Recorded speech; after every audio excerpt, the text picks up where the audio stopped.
movers à présent, les valeurs qui peuvent baisser ou augmenter aujourd'hui. C'est avec Bernard Pradeclos, trader pour compte propre et auteur du livre Stratégie de marché. Bonjour Bernard.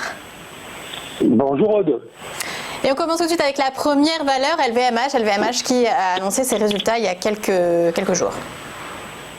Exactement, donc en fait la valeur c'est ses résultats donc avant-hier et les investisseurs ont commencé à réagir hier et hier en fait on a vu cette réaction qui a été en fait à la hauteur de ce que j'attendais un petit peu, c'est-à-dire autrement dit une lourde indécision avec des variations très inhabituelles sur le titre qui est passé de moins 2% à l'ouverture à plus 2 en fait l'après-midi pour finir le soir à moins 1,08. Bref, voilà, on voyait que entre des résultats qui étaient bons et effectivement le problème que les valeurs du luxe, comme j'en parlais avant-hier avec Kering, soient impactées par l'épidémie qui sévit en Asie, on voit bien que les investisseurs sont dans l'hésitation, le doute.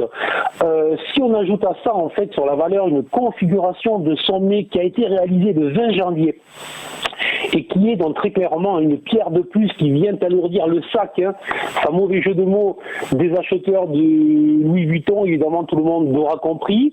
Donc je conseille vraiment d'être prudent. En fait, il faut surveiller donc tout simplement le niveau de la moyenne mobile 20 jours, qui est une moyenne mobile qui est très regardée, qui est située ce matin à 420 €. Il faudra regarder, en fait, il faut considérer que du moment que la valeur évolue sous ces niveaux, il faudra plutôt regarder pour une baisse possible quand même de 5 à 8% sur les prochaines journées, les prochaines semaines, voire un petit peu plus que ça, avec un niveau qui sera très intéressant à surveiller sur les 355 €.